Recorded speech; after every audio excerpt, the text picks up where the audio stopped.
ولقد آتينا إبراهيم رشده من قبل وكنا به عالمين إذ قال لأبيه وقومه ما هذه التماثيل التي أنتم لها عاكفون قالوا وجدنا آباءنا لها عابدين قال لقد كنتم أنتم وآباؤكم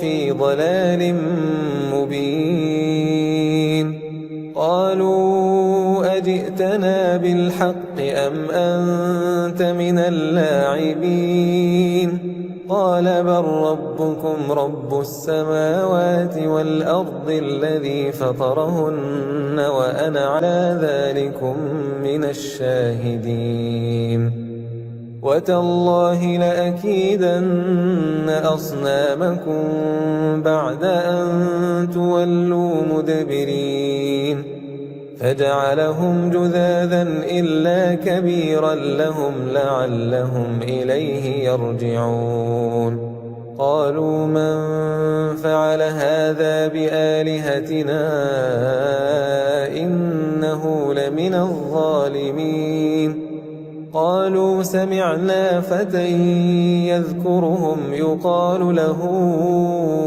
إبراهيم قالوا فأتوا به على أعين الناس لعلهم يشهدون قالوا أأنت فعلت هذا بآلهتنا يا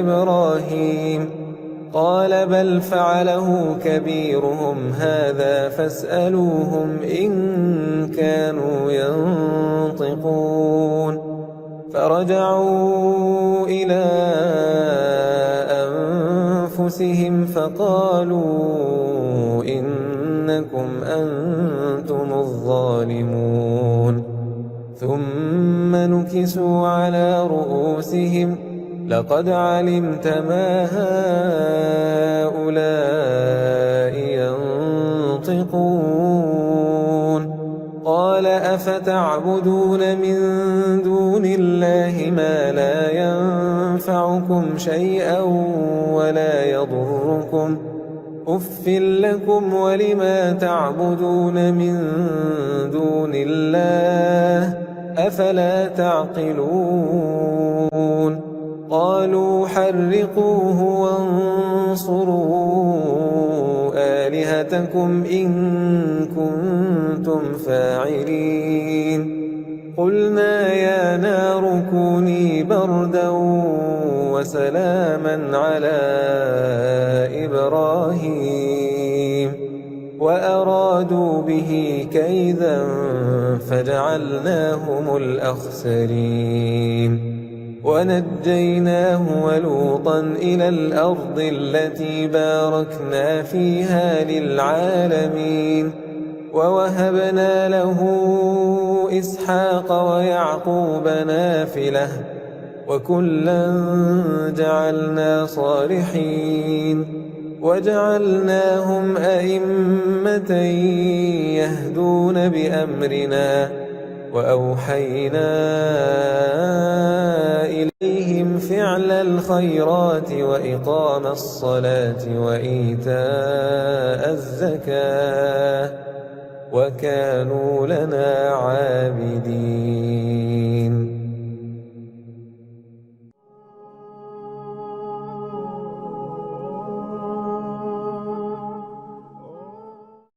عن أبي هريرة رضي الله عنه قال: قال رسول الله صلى الله عليه وسلم: إن الله تعالى طيب لا يقبل إلا طيبا، وإن الله أمر المؤمنين بما أمر به المرسلين، فقال تعالى: يا أيها الرسل كلوا من الطيبات واعملوا صالحا. وقال تعالى: يا أيها الذين آمنوا كلوا من طيبات ما رزقناكم. ثم ذكر الرجل يطيل السفر أشعث أغبر يمد يديه إلى السماء يا رب يا رب، ومطعمه حرام ومشربه حرام وملبسه حرام وغذي بالحرام، فأنى يستجاب له؟ رواه مسلم.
Good morning to all students and teachers. My name is Miriam Hatim in TCS, the Camber School, Doha, Qatar.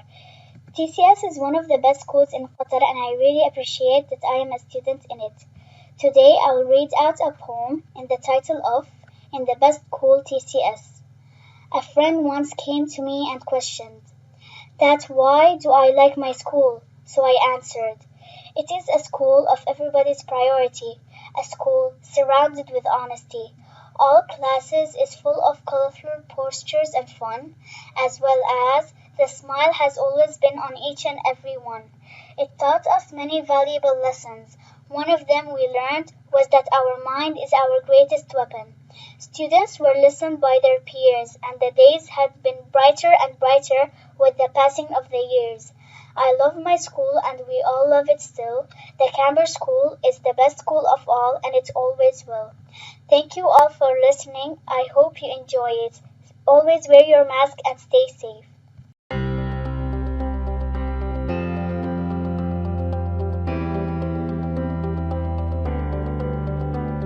Hello everybody, my name is Garv Grover in year 7A in the Cambridge School, and today I'm going to be presenting one of my hobby, which is arts. So let's start. First up, I got a scenery. Now the second one, I got a penguin which I made. Now the third one, I got a wolf. A wolf I made. And then comes 3 elephants, which is so cool. And then the last one is the one I made for the coronavirus, fight against corona. Hope you guys enjoyed it. Thank you for your attention. Hope you liked it.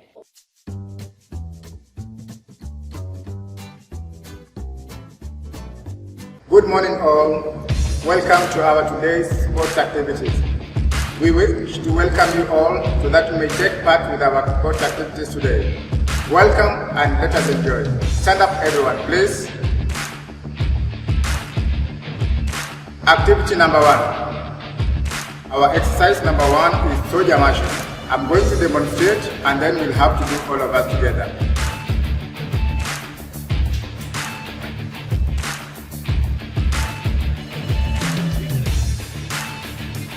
Okay, join us, let us start and we're going to start together. Welcome.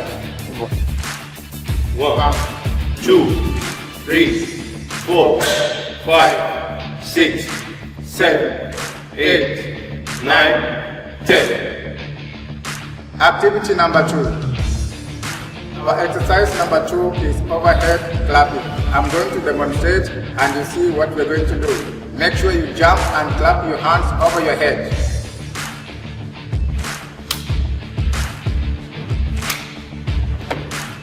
Join us and let us start together. 3, 2, 1. 2, 3, 4, 5, 6, 7, 8, 9, 10. activity number 3. 3, 2, 1.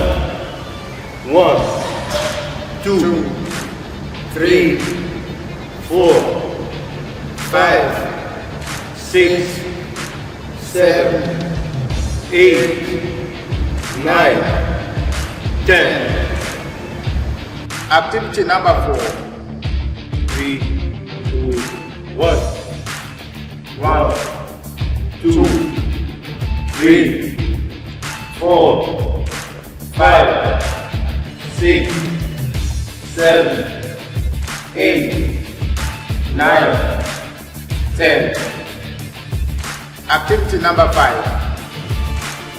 3, 2, 1, go. 1, 2, 3, 4, 5, 6, 7, 8, 9, 10. Thank you all for taking your time to be with us and taking part in our sports activity today. Stay safe and let us see each other in our next lesson. Thank you.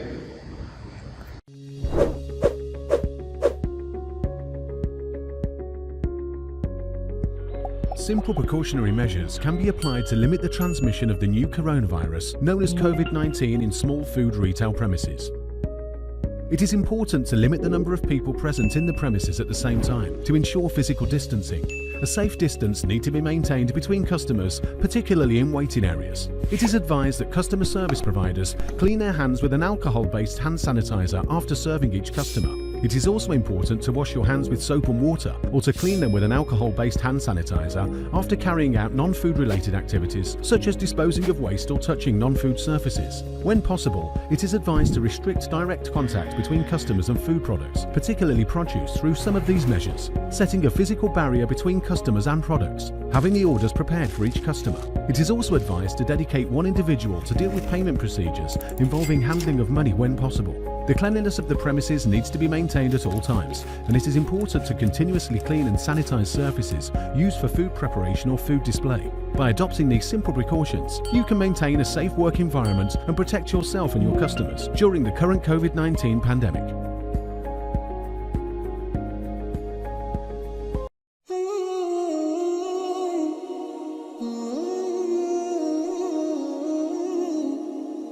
The Quran is going to talk about Homo sapiens, human beings, and their origin and what their life is all about, in the famous allegory of the first man and first woman.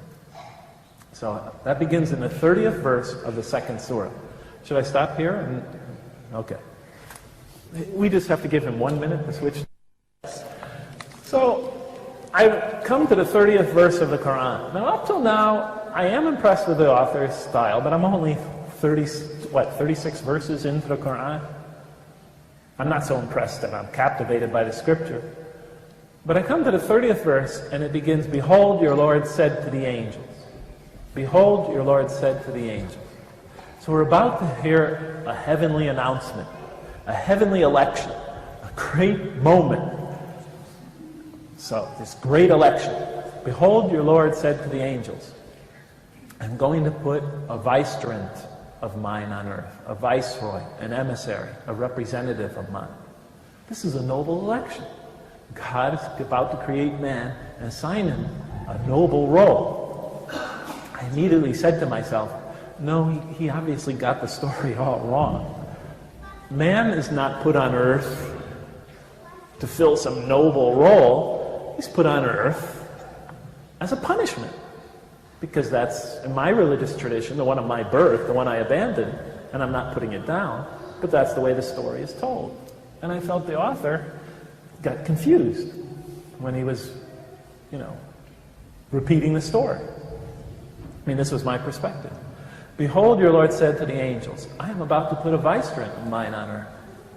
And then the angel said, will you put therein one who will spread corruption and shed much blood, while we, the angels, celebrate your praises and glorify you? Glorify your holy name? And I read that verse, and I just stared at it. I was captivated. I was angry. I could feel the heat rising inside me. Because look what it says. Will you put therein one? God says, I'm going to assign these humans this noble role. And then the angels say, are you going to create this being who spreads corruption and sheds much blood? This most criminal, violent, destructive creature? And put him on earth in this role? When you could create us, as they plainly say, while we celebrate your praises and glorify you? How could you create this and assign him that role when we are clearly more deserving and more appropriate? Are you following me?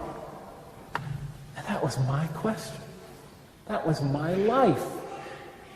That was my childhood. All of it just encapsulated in those 15 words. And I was shocked. I thought the author is committing theological suicide. You don't ask the most poignant question in the history of man's theological reflections, a question for which there is no rational answer, in the beginning of the story of the first man and woman. At least wait to the end of the scripture. But don't put it from the start.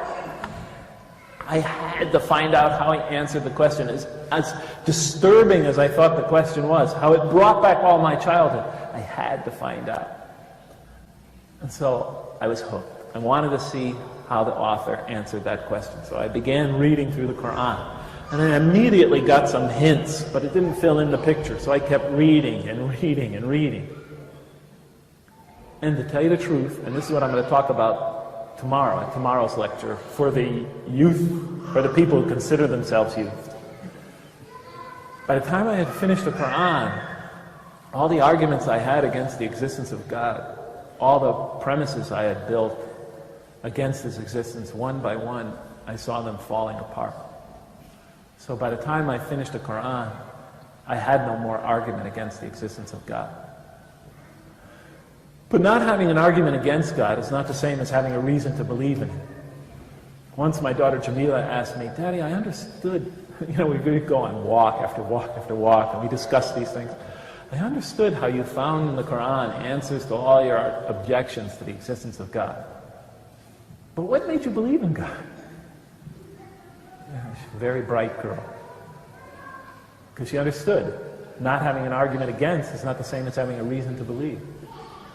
And I told her, honey, it's hard for me to explain, but as I was reading, as best as I understand it, as I was reading through the Quran, and one by one, the sort of fortress of the wall I had built between myself and the belief in the existence of God, as that wall began to crumble, one by one, piece by piece, as those arguments faded away, I began to have slight doubts about my atheism. And the more I began to doubt my atheism, the more the power of the Quran began to affect me. And the Quran is written in a very interesting style. In the beginning, it's quite technical. It goes into a lot of specifics, laws and rules and regulations. By the middle, it takes you into stories, beautiful stories, powerful allegories. Towards the end, the emotions of the Quran picks up and it like reaches a crescendo and brings it all to this beautiful, powerful bursts of spirituality and eschatology, and it all comes together in brilliant, pounding images. And by the time I was getting towards the end of the Quran and my atheism began to fade away, I began having these powerful spiritual moments when I felt I was in the presence of this tremendous divine embrace. I remember reading the surah, وَالضُّحَى وَاللَّيْلِ إِذَا سَجَى مَا وَدَّعَكَ رَبُّكَ, you know. When I got to the end of that surah, I cried like a baby for 20 minutes. I didn't even believe in God. And it brought me to tears. And I would try to deny these experiences as I was having them. I would try to step on them. They just kept coming. And it was whittling away at my atheism. So by the time I was finished with the Quran, I had severe doubts about the non-existence of God. So I didn't know what to do. So I figured, I have 4 more minutes. So I was, weeks. Oh yeah, you changed it, sorry. Weeks were passing now, and I just wanted this experience that I had of reading the Quran to go away. I couldn't sleep sometimes. When I would walk to work, I would think about it. When I was sitting at work, it would keep coming back to me, the questions it raised, the issues, the power it had over me. I mean, I was an atheist. I shouldn't be having these experiences. I needed to talk to somebody. And I couldn't.